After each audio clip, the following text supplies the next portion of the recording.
Friends, बहुत बहुत स्वागत है आप सभी का एक बार फिर से टीचर सॉल्यूशन के यूट्यूब चैनल पर। फ्रेंड्स, जैसा कि आपको पता है कि यूपी में 17,000 प्राथमिक शिक्षक भर्ती की वैकेंसीज़ का नोटिफिकेशन आउट हो चुका है।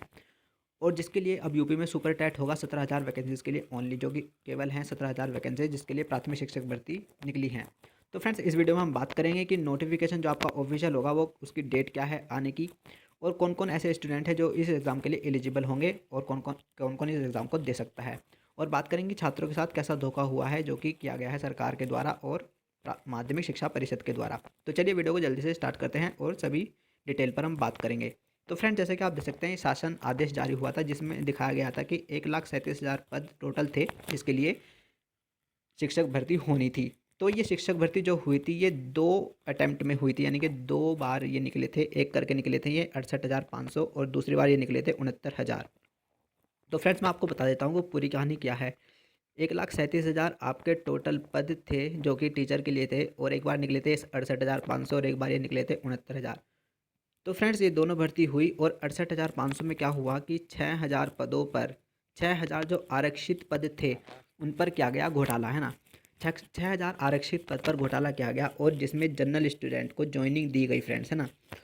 और फिर क्या हुआ, SC ST OBC के जो स्टूडेंट थे उन्होंने धरना प्रदर्शन किया और सरकार की आंखें खोली कि इन 6,000 पदों पर घोटाला हो चुका है। तो जब बच्चों ने प्रदर्शन किया तब सरकार को पता चला, अच्छा हमने घोटाला कर लिया, अरे ऐसा भी हुआ है। मतलब जब बच्चे प्रदर्शन करते हैं तब इनको पता चलता है कि हमने 6,000 पदों पर घोटाला कर लिया, है ना। अब देखो, चलो पता भी चल गया कि इनको 6,000 पदों पर घोटाला किया, तो इन्होंने क्या किया कि जो अब ये इसमें लिखा है ना, पहली लाइन जो शासन आदेश में पहली लाइन लिखी है वो ये देखो क्या बता रही है कि 69 सहायक अध्यापक भर्ती प्रक्रिया में प्रभावित आरक्षित वर्ग के अभ्यर्थियों की होगी भर्ती। तो यानी कि 69 जो पद है ना उसमें आरक्षित वर्ग के अभ्यर्थियों की भर्ती होगी 6,000 पद के लिए। यानी कि इन्होंने क्या किया कि जो जनरल बच्चे 6,000 सेलेक्ट हुए थे इस 69 में उनको बाहर करना चाहिए था, लेकिन नहीं, इन्होंने इनको बाहर नहीं किया। इन्होंने इनको वहीं पे रखा क्योंकि इनको चाहिए थी इनकी जनरल की वोट, इनको इन जनरल स्टूडेंट की वोट चाहिए, क्योंकि अगर अब ये इनको बाहर कर देंगे तो फिर ये इनको वोट नहीं देंगे, सीधी सी बात है। तो इनको खुश करने के लिए इन्हें बाहर नहीं किया, ऊपर से क्या किया, 69 में 6,000 एडिशनल पद और ऐड किए और अनाउंस किया कि इन 6,000 पदों पर, यानी कि 69 में और 6,000 पदों पर आरक्षित वर्ग के अभ्यर्थियों की भर्ती होगी, है ना। तो पूरी कहानी ये है आरक्षण का जो घोटाला हुआ था, यानी कि इन जनरल को आउट करना चाहिए था, तब इनको भर्ती करना चाहिए था, लेकिन इन्होंने नहीं, ऐसा नहीं किया और एडिशनल 6,000 पद ऐड की और जिसमें अनाउंस कर दिया कि SC ST OBC की अब इन 6,000 पदों पर भर्ती होगी, है ना, जिससे कि दोनों बच्चे खुश रहे, है ना। ये एक तो इन्होंने चाल चली बहुत अच्छी वाली। और अब बात करते हैं कि 17,000 रिक्त पद, है ना, 17,000 रिक्त पद इन्होंने निकाले हैं। वाह, ये भी एक बहुत बड़ा जुमला इन्होंने खेला है, खेल खेला है बच्चों के साथ। देखिए 68,500 निकली थी और 69,000 वैकेंसीज निकली थी, है ना फ्रेंड्स। रिक्त पद का मतलब क्या है? रिक्त पद का मतलब तो यह है कि जो भी बच्चे आए, क्वालिफाई हुए, उनको सबको मैंने जॉब दे दी, है ना। और फिर ये कुछ पद बचे हैं, एक्स पद बचे हैं, और अब इसके लिए मैं रिक्त पदों के लिए नई वैकेंसीज अनाउंस कर दूँ, ऐसा होता है रिक्त पदों में। लेकिन इन्होंने क्या किया, 68,000 और 69,000 की जो पूरी वैकेंसी थी इन्होंने अच्छी तरह से फुलफ़िल नहीं की और उसमें से भी इन्होंने 17,000 पद वैकेंट रख लिए फ्रेंड्स, है ना। मुझे ये बताओ, क्या इन्होंने सारे बच्चों को ज्वाइनिंग दे दी होगी? नहीं दी होगी। उसमें से इन्होंने 17,000 पद रख लिए, यानी कि इसमें से ज्वाइनिंग नहीं दी पूरी, और 17,000 पद बता रहे हैं कि अतिरिक्त हैं, बच्चे हमें नहीं मिल पाए। मतलब मुझे ऐसा बताओ, क्या बच्चों की कमी है जिन्होंने क्वालिफाई किया होगा? इतने ज़्यादा बच्चों ने क्वालिफाई किया होगा, लेकिन इन्होंने क्या किया होगा, मान लो अगर कट ऑफ 120 गई है, अगर कट ऑफ 120 गई है तो इन्होंने यहीं तक रोक ली, है ना। अब यहाँ तक कट ऑफ मैंने रोक ली, अब मुझे पता है यार मेरे 17,000 पद अभी भी खाली पड़े हैं, तो मैं क्या करूँगा, मैं थोड़ी सी कट ऑफ को और डाउन करूँगा, 119 करूँगा, है ना, ताकि ये 17,000 बच्चे भी इसमें अंदर आ जाएँ, है ना। अगर फिर भी बच गए, मान लो फिर बच जाते हैं 7,000 पद, तो मैं थोड़ी सी फिर और डाउन करूँगा, यानी कि 118 करूँगा, तो ताकि ये 7,000 भी इसमें आ जाए, ताकि इसमें ये पूरी वैकेंसीज मेरी फुलफिल हो जाए। लेकिन नहीं, इन्होंने यहीं पर ही रोक दी होगी, इन्होंने ऊपर ही रोक दी और बता रहे हैं कि ये 17,000 पद रिक्त रह गए। अरे भाई, कट ऑफ भी तो तुम डाउन कर सकते हो, कट ऑफ डाउन करो ताकि इन बच्चों को इसमें ज्वाइनिंग मिल जाए, और इसमें ज्वाइनिंग मिल जाएगी तो फिर क्या होगा, फिर न्यू वैकेंसीज तो 70,000 प्लस आती हैं, है ना, ताकि 70,000 प्लस इनको लानी ना पड़े और न्यू वैकेंसीज करके ये 17,000 ही इनको कह दे, है ना। अगर ये सारे उसमें ही दे देते तो फिर इनको न्यू वैकेंसी निकालनी पड़ती, तो कम से कम वो 70,000 तो होती, है ना। तो इन्होंने ये रिक्त पद है, अगर हम अब धरना करेंगे ना बच्चे, तो कहेंगे कि इनका पद बढ़ाओ, तो ये कहेंगे नहीं नहीं बेटा, ये तो रिक्त पद है, ये न्यू वैकेंसी नहीं है, ये रिक्त पद हैं, है ना। और अगर पूछेंगे चुनाव के टाइम पे कि तुमने क्या कह दिया, तो हम तो बोलेंगे कि हमने नई वैकेंसी दी है 17,000। वहाँ पे ये कह देंगे कि हमने नई वैकेंसी दी है 17,000, और अगर अभी बच्चे कहेंगे इनमें पद बढ़ाओ तो ये कह देंगे नहीं ये न्यू नहीं है, ये रिक्त पद है, इसलिए हम इनको नहीं बढ़ा सकते। समझ रहे हो मेरी बात? तो फ्रेंड्स ये बात तो हो गई इन 17,000 रिक्त पदों की, है ना। तो इन्होंने बहुत ही ज़्यादा गलत किया है बच्चों के साथ, और 17,000 पद रिक्त दिखा गए कि मतलब हमें स्टूडेंट नहीं मिले हैं और ये 17,000 पद रिक्त रह गए हैं, और हम इनकी वैकेंसीज निकाल रहे हैं, जो कि एक बहुत ही ज़्यादा गलत बात है। 17,000 के लिए पता है कितनी फाइट होगी, इतनी ज़्यादा फाइट होगी ना कि आप सोच भी नहीं पाएंगे।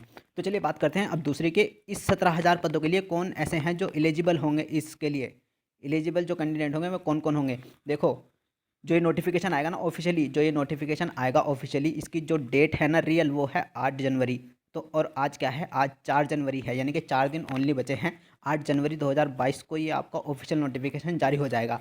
और नोटिफिकेशन में क्या लिखा होगा, मैं सच बता दूं, नोटिफिकेशन में ये लिखा होगा कि जिस दिन नोटिफिकेशन जारी हुआ है उस दिन से पहले या उस दिन तक आपका ये यूपी टेट क्वालिफाई हो, या तो आपका यूपी टेट क्वालिफाई हो या आपका सी टेट आपका क्वालिफाई होना चाहिए, तब आप एलिजिबल होंगे इस 17,000 वैकेंसीज़ के लिए। लेकिन अब क्या है, जो 2021 का सभी बच्चे दे रहे हैं, जो भी बच्चे दे रहे हैं, सी टेट अभी चल रहा है आपको पता है, और यूपी टेट जो 23 जनवरी को आपका होगा, ये है ना 2021 का सी टेट और यूपी टेट जो अभी फ़िलहाल बच्चे दे रहे हैं, वो इस 17,000 वैकेंसीज़ के लिए एलिजिबल नहीं होंगे, है ना फ्रेंड, जो कि बहुत ज़्यादा दुख वाली बात है, क्योंकि ये नोटिफिकेशन जल्दी जारी कर देंगे चुनाव के लिए।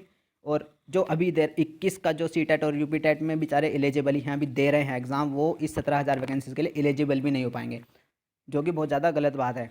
और वैकेंसी तो आपको पता ही है ओनली 17,000 है। तो जो ये बच्चे हैं न्यू, ये तो बिल्कुल भी इसके लिए एलिजिबल नहीं हो पाएंगे, जो मैंने आपको बताया है।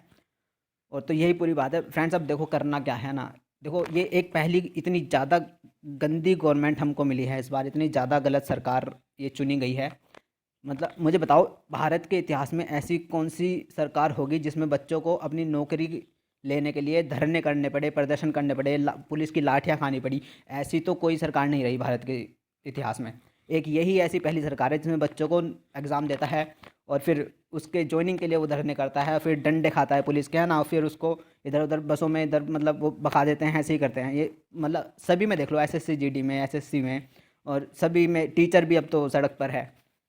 तो एक अब क्या है, अब हम आपको चेंज करना पड़ेगा।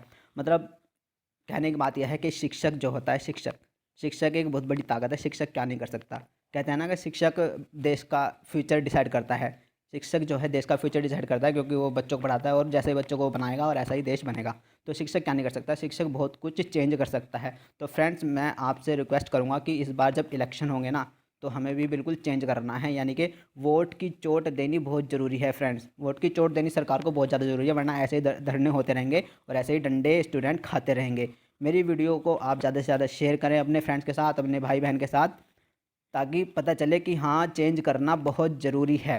देखो ये लोग ना पीसेस में भी ऐसे ही करते हैं, पीसेस में भी ऐसे, पीसेस एग्ज़ाम जो आप देख रहे हो है ना, उसमें भी ये लोग ऐसे करते हैं। मान लो 600 वैकेंसीज आपकी पीसेस की आई, तो उसमें भी क्या करते हैं ये कि 500 लोगों को ज्वाइनिंग दे देंगे, और रिजल्ट वाले नोटिफिकेशन में देखना, रिजल्ट वाले नोटिफिकेशन में लिखा रहता है साफ साफ 500 की ज्वाइनिंग हुई है और 100 पद रिक्त रह गए हैं, और नीचे एक लाइन लिखी होती है कि हमें ये 100 रिक्त पद रह गए हैं जिसके लिए हमें योग्य उम्मीदवार नहीं मिला। मुझे एक बात बताओ यार, जो स्टूडेंट प्री क्वालिफाई कर रहा है, फिर मेंस क्वालिफाई कर रहा है, फिर इंटरव्यू क्वालिफाई कर रहा है, क्या वो एलिजिबल नहीं है?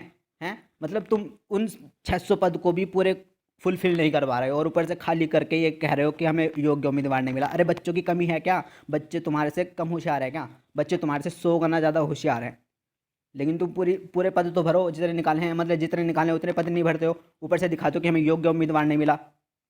मतलब बिल्कुल ज़्यादा हद ही कर रखी है। तो फ्रेंड्स मेरी रिक्वेस्ट आप सभी से कि वोट की चोट जरूर दें इस सरकार को, वरना ऐसे ही धरने होते रहेंगे और प्रदर्शन होते रहेंगे और बच्चे लाठियाँ ही खाते रहेंगे। सबसे ज़्यादा ये सरकार सबसे ज़्यादा जो गलत है ना, वो स्टूडेंट के लिए है, और हम इसको चेंज करेंगे और हमें करना ही पड़ेगा।